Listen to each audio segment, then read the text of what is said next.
La préservation du patrimoine audiovisuel, c'est un sujet de plus en plus au centre des préoccupations. À Bruxelles, une société spécialisée dans la numérisation d'archives audio vient de décrocher un important contrat. Elle va numériser 350 000 heures de programmes de la radio publique danoise. Aurélie Fogli.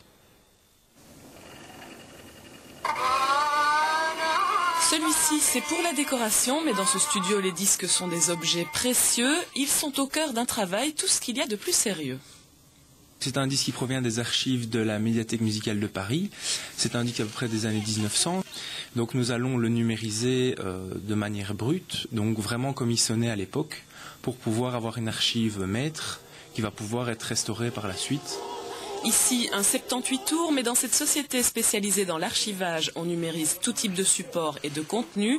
CD, cassettes et autres bandes magnétiques ont une durée de vie limitée. Il faut donc les préserver de certains dangers. D'une part, par la dégradation physique un peu inéluctable des supports. D'autre part, le matériel de lecture n'est plus disponible à l'état neuf. Donc il faut pouvoir racheter des anciens lecteurs, les réparer, les garder en état. Troisièmement, il n'y a pratiquement plus de techniciens qui soient formés sur l'utilisation de ces anciens lecteurs.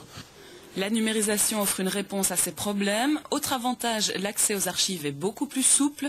La radio publique danoise l'a bien compris.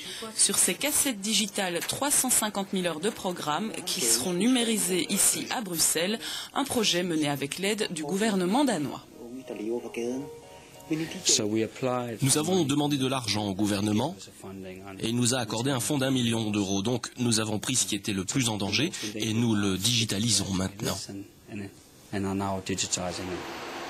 En Belgique aussi, une politique de conservation de ce patrimoine se met en place. La communauté française, la région wallonne et la RTBF viennent de s'associer pour numériser et commercialiser les archives de la chaîne publique.